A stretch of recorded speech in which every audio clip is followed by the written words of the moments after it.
Hello, welcome to another episode of Founder Exchange on Beta TV. I'm your host, Vibin Orbi. I'm the founder and CEO of Beta, and I'm really honored and thrilled to have Jennifer Kriske today, who is the founder of Machines for Freedom. Machines for Freedom is one of the, if not the most innovative apparel company in the cycling space, both indoor and outdoor.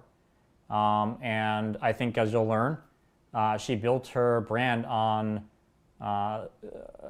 really strong values of inclusivity and diversity, and obviously fashion as well. So welcome, Jennifer. Hi, thanks so much for having me. So tell me about the name, Machines for Freedom. What does that mean? Where did that come from? So we're a women's brand. I'll preface it with that. And so the name was really inspired by just the feeling that you get when you're on a bike. A lot of people talk about it as having a sense of freedom, the wind in your hair and things like that. But I think for women, there's a deeper history there because when the bike was first invented, it really enabled, like back in the Victorian era, it really enabled women to get out of the house unchaperoned.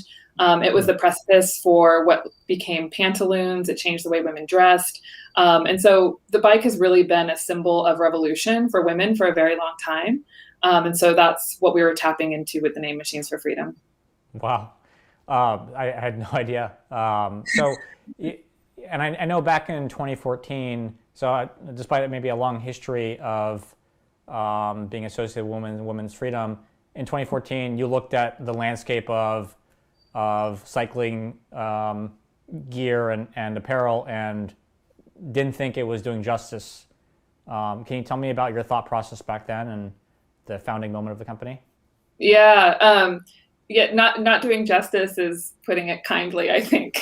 there was a big gap in what was offered to women who rode, especially women who rode pretty intensely. So I was somebody that was doing probably 20, 25 hours a week on my bike. I would train for these big trips where I rode point to point through the Pyrenees in France. I did 8 days through Patagonia. So I was spending long hours on my bike, not to compete, but more just to push myself. And the more and more I was training, the more I realized that the clothes just weren't good, especially for somebody of my build. I'm taller, I have a curvier physique. You would go to some of these brands who were known for their high quality, and they would have so many different options to offer men. But then you go to their women's category, and it was just like a fraction of what they offered men, and it often didn't have the same quality associated with it. I worked with a bike fitter in Santa Monica where we got my bike really dialed, where, I was on the right saddle. The proportions were all correct so that I was in the most comfortable position, but I was still having a lot of issues specifically around where your body meets the saddle, to the point, without going into too many details, like I almost ended up in the hospital. Things Wow. got so bad. So that's when I just sort of threw up my hands. I was a designer prior to starting Machines, and I was just like, this cannot be this hard. It's clear that people just aren't paying attention. And so that's when I decided to work with some friends in the apparel space to design the kit that I really wanted to wear and that really performed for the way that I was riding. And then that spawned Machines for Freedom. And we took off really quickly because there was such a gap in the market, and women had been asking for this for so long that, without any kind of digital marketing spend or just pure organic through social media, we got a pretty loyal following right off the bat. Yeah, I mean, it strikes me you were pretty early on a couple of things with the brand. I mean, one, in terms of how you built it, how big of a role did Instagram or social media play for you guys? That was huge. I don't think a brand like ours could be successful before social media. One of the big problems in the cycling space, especially back in 2014, was the distribution channel. And there was such a disconnect between the distribution channel and the consumer. A perfect example of that is when I was first developing the kit, and one shop owner told me, like, don't even bother making a size extra large. Nobody's going to buy it. So save your money and put it elsewhere. And I was just like, that seems crazy to me. So, and now, we sell up to size 3X, and those sizes our size is still a bell curve, but, we're selling a good amount of those sizes. So, that it just clearly was a disconnect between what the distribution channel thought the market wanted and what the market really wanted. And so social media is what enabled us to go directly to the consumer and bypass that distribution channel altogether. Right. And so, I mean, so most people found out about the brand in the early days through a friend posting themselves wearing one of your kits? Yeah, through friends posting, tagging us. I did a lot of work in the early stages. You know, when you're designing and prototyping apparel, there's like these long gaps from when you send in comments and you're waiting like up to 4 weeks to get a sample back. And so during that time, like I don't do well just sitting around idly. So I would do a lot of community building as part of building our Instagram community before we even had any product to sell. So we were hosting rides, we were doing clinics, doing all kinds of things just to build community online, and really trying to bring women together. Like there were so many women that shared values and shared this hobby, and they had this hobby in common, but we were just geographically spread out. And so my goal was to make Machines for Freedom this hub where women could connect with other like-minded women, even if they were geographically, diverse. Right. So tell me a bit more about if you can go back to 2014, 2015, what were the things that made your first prototypes or your first kits different from everything else on the market? A lot of it was that we designed it from the ground up. Back then, companies were still doing what was called pink it and shrink it, where they were taking men's designs, grading it down into smaller sizes, putting something, feminine on it, and then selling it as a women's kit. So that was still happening. We were, my guess is that the types of fit models we were using were also different than like the industry standard. Curvier women, larger bodied women, and then really just like a fresh approach to the aesthetic of cycling also. I was fairly new to the sport. I had only been riding a bike for 2 years when I started Machines. And so I wasn't sort of tainted with all of this tradition or sort of this expectation around what a cycling kit could look like. And so we really pushed the boundaries when it came to print, paneling, and just the overall aesthetic of our kit was really different than what's on the market elsewhere. So for those who are, I'm not a cyclist. But my experience of seeing people wearing kits is like everyone looks like they just competed in the Tour de France, like like it's super tight and like it's just this very sleek look. I mean, do you think was that the model that the consumer kits that were available still they came from like some kind of men's performance racing? Is that kind of what the industry had looked like or looks like today typically? Yeah, and it was, you sort of had two extremes. You had one example where it was just like covered with prints and logos and it was really kind of like loud. And then on the other side, you had things that were, just like solid navy, solid black, very, very understated. And so we sort of found a spot in the middle where we were still incorporating color and print and pattern, but we were doing it in a much more modern way. And then, it's still head to toe Lycra when you're riding, all day on a bike. But we were able to pattern it so that it was just a little bit more flattering, like where it hits on the hip and the waist and, like how the zipper lies flat across the chest. There was details like that really weren't being considered, in the marketplace at that time. And then now fast forward to like, cycling really taking off in a much more recreational way. And, e-bikes taking off, commuting taking off. And so now we're really interested in like, how can we take all this technology that we've learned through very, sort of competitive cycling and that tech that you need to ride a bike, and how can we incorporate that into more approachable clothes, and sort of bridge this gap between the cycling space and the rest of the outdoor apparel space. All right, I love that. So you're a design founder. How have you scaled a design team without feeling like you're, making every single design choice or decision, or maybe you do still do that? Oh, no. And actually, so my design background is in interiors and architecture. So I actually rely quite heavily on a team of very talented apparel designers to help execute vision. So I think it works out really well because I understand design language and I understand the process of design. But I actually don't really have the technical skills to execute apparel the way that it needs to be executed. And so it gives a lot of space to my design team to also have a lot of say in the creativity process.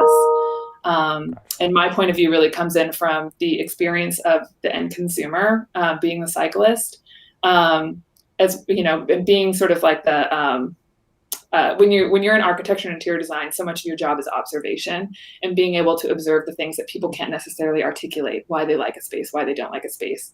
And so I've always been that kind of observer, observing the way that people interact with their clothes, to help dial in maybe what's missing or what could be improved to make somebody's experience more positive. I love that. So you let's go back to social media for a second. Do you guys work with influencers? Do you pay influencers to spread the message? Or you do? Yeah, something we started doing probably a few years ago. We work more with micro influencers. We do work with some mid-tier, and every once in a while, like more of your high level influencer. A lot of it is restricted by budget for us. We're still operating with some pretty tight marketing budgets. But we love working in that micro influencer category because so much of our brand is about, just like approachability and a realness. And so sometimes sometimes when you get into these high caliber of influencers, it's almost like too polished, So we kind of like that, putting images out there that people can really relate to and respond to. So we do some work with micro influencers, and we have a really great content crew behind us. And how does your views on inclusivity affect how you run your influencer programs? We're very conscious of that. We take a look at both in how we curate our feeds as well as how we put together marketing campaigns to our influencers. And even when you look behind, you pull back the curtain and you see the team behind machines. We're really conscious of bringing in different viewpoints. One of the goals for machines was always to just change what the sport looks like, and it was always told from this very white male elitist point of view. And so we just want to showcase all the different types of people on bikes, and the different ways people ride, and making room for some nuance and some difference within that storytelling. So tell me, because I think we've had, it's been a couple of years now, a moment where business leaders and startup founders are being asked to consider diversity in a lot of aspects of running their business. We've seen it for years with retailers posting, pictures of diverse models using their products, things like that.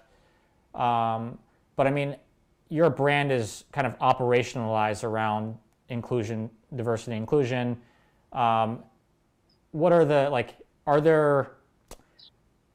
trying to frame this question, what are the things that you're doing from a leadership perspective to kind of ensure that this isn't something that's driven just top down?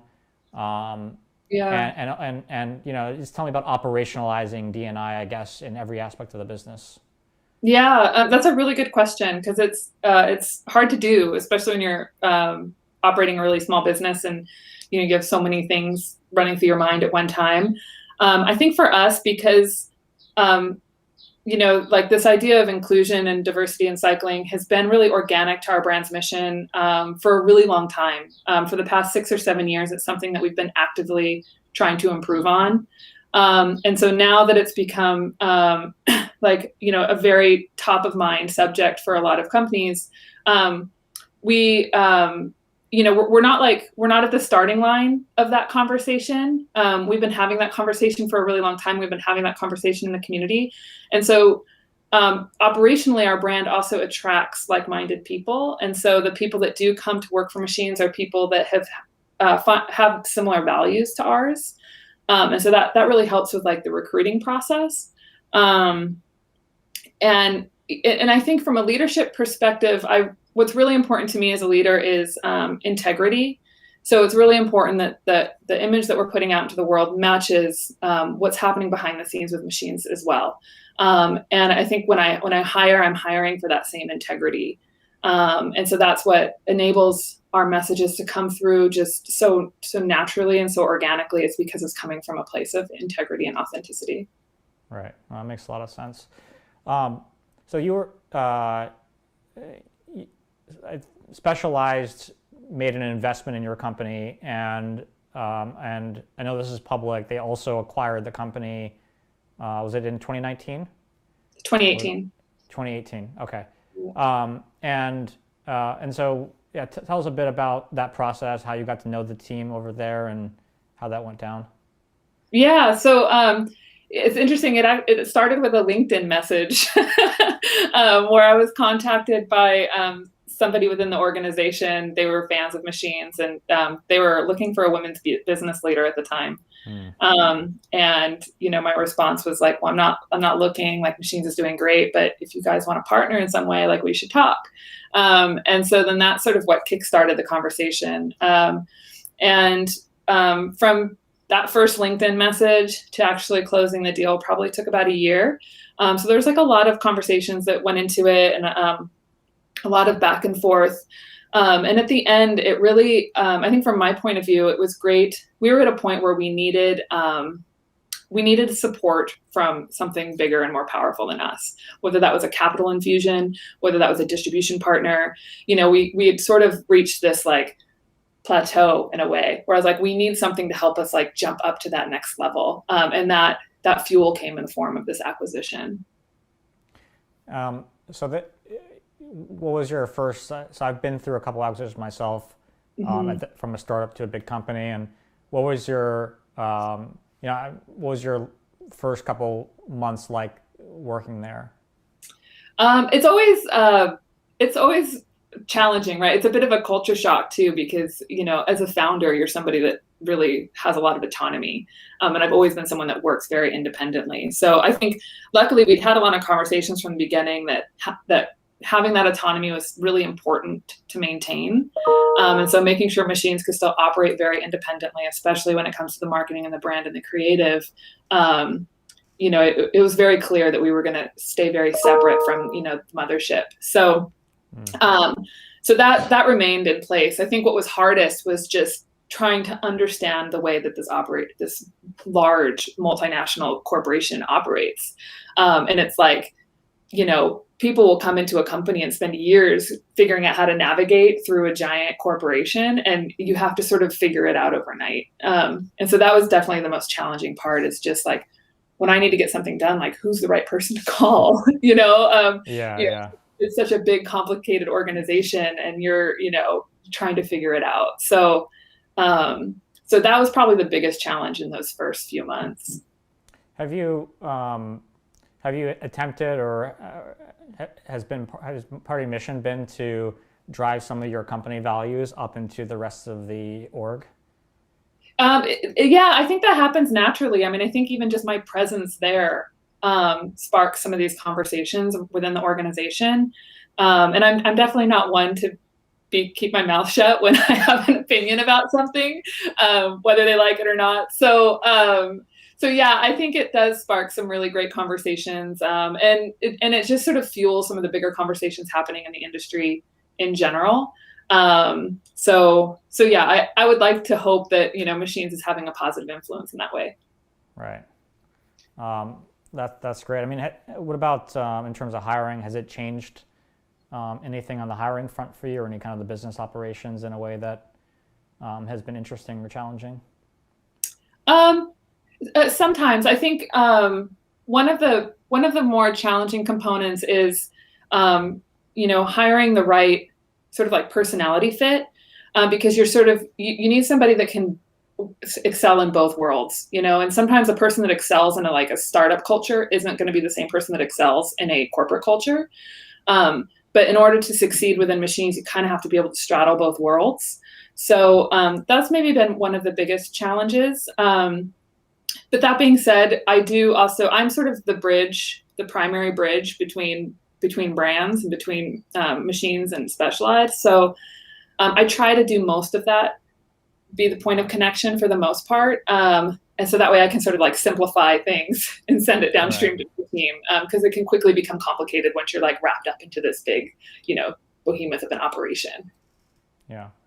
So I remember I was working at Nest. Nest was a very mission-driven company. We were at the time one of the few smart home companies, but also very focused on home energy consumption. A lot of home energy consumption is driven by climate control, more than 50%, I think, in most cases. And we kind of, one day, I remember distinctly, I mean, you don't forget these kind of days, but we were in an auditorium, we were about 250 people, and we were having an all hands, and it was a little weird to be in a theater for this, but it was a growing company. And all of a sudden, like Larry Page is there, like the founders at the time CEO of Google. We're like, oh, that's interesting. And then they proceeded to tell us that Google was buying the company, and I wasn't the founder of the company, but a lot of startup employees, as you know, feel a great deal of ownership over the company they work for, and not just like philosophically, but literally as well. Where I'm sure your employees had equity and meaningful ownership. But I remember 6 months, a year into it, even though they had kept us separate and in theory things weren't that different, I definitely felt my motivation tailing off. I felt like there's, I'm benefiting. Google's a great company, don't get me wrong. They're a client of ours, we work with them. But for someone that came to accomplish a mission and then, kind of ending up in that place, I just felt this itch to leave, and it just kept growing until I ended up kind of starting Beta. I can imagine when I'm asked you this question that there are things that you can say, you can't say, but tell us a bit about maintaining motivation and whether that's changed for you, or kind of what's your perspective on the ambition for the company, in this next phase. Yeah, that's a really good question, and I can relate to that. You sometimes feel like you're less effective when you're operating in this like big organization, and so it is sometimes harder to feel like you're working towards the same values that you were working towards before. And I think where the mind shift happens for me is that sometimes being part of this big organization, I'm actually exposed to how important it is for a brand like Machines to still be around, and how important it is for me to be part of that organization, because like, when you look at a company like Specialized, there's no female leadership, like none. So, so it's like, it is important for me to speak up sometimes.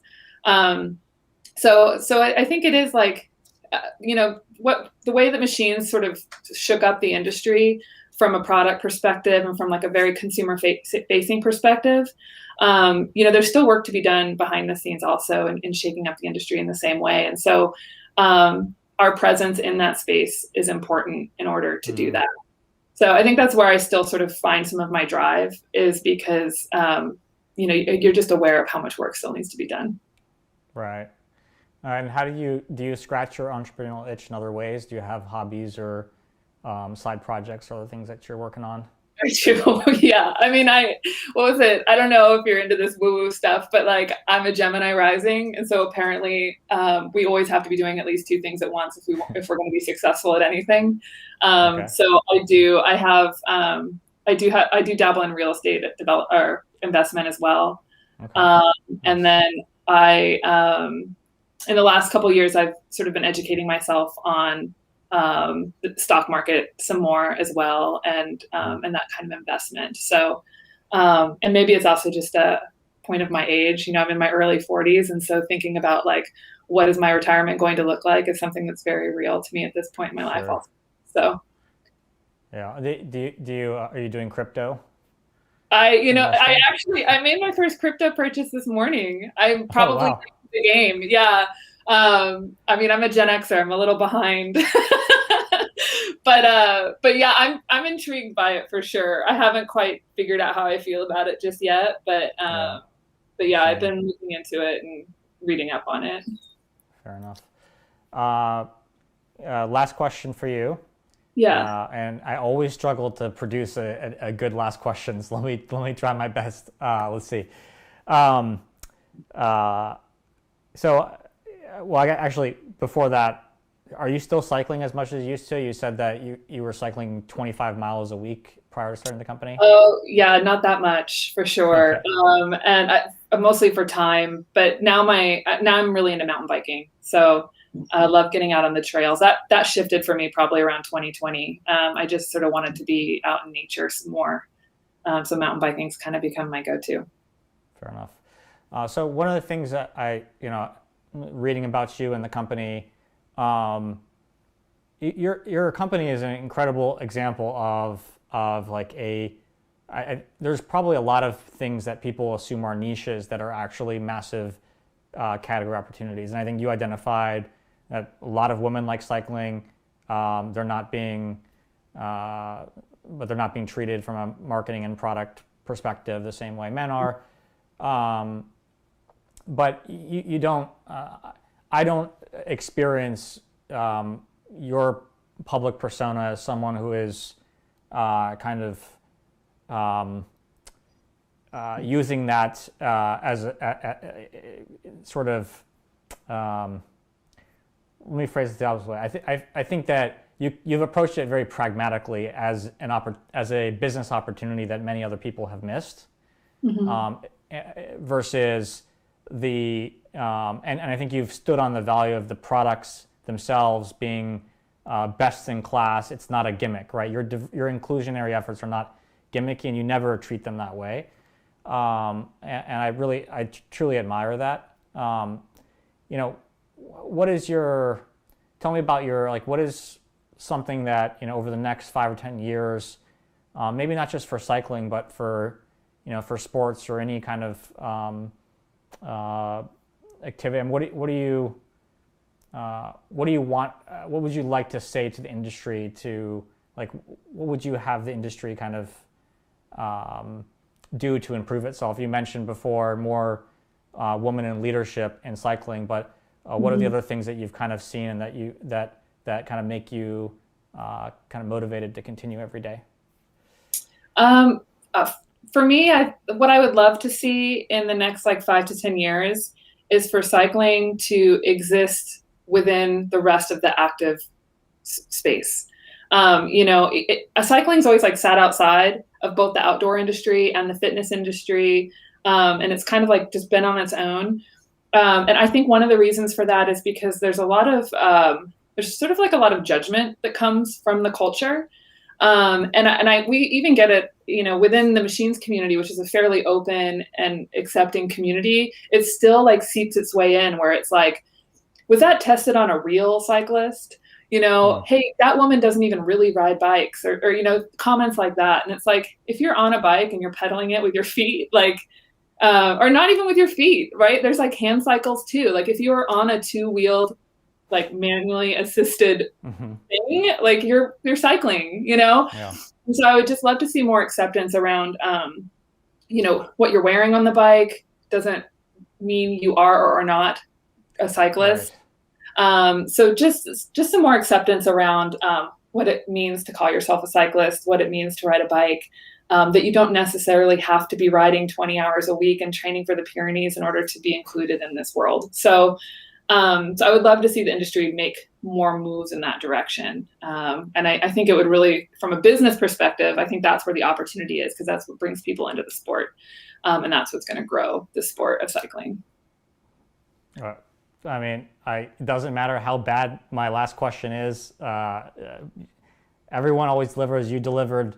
What an inspiring message to take away. Thank you so much, Jennifer, for your time. And I encourage everyone to check out machinesforfreedom.com and see all the amazing products that they've created. Thank you so much.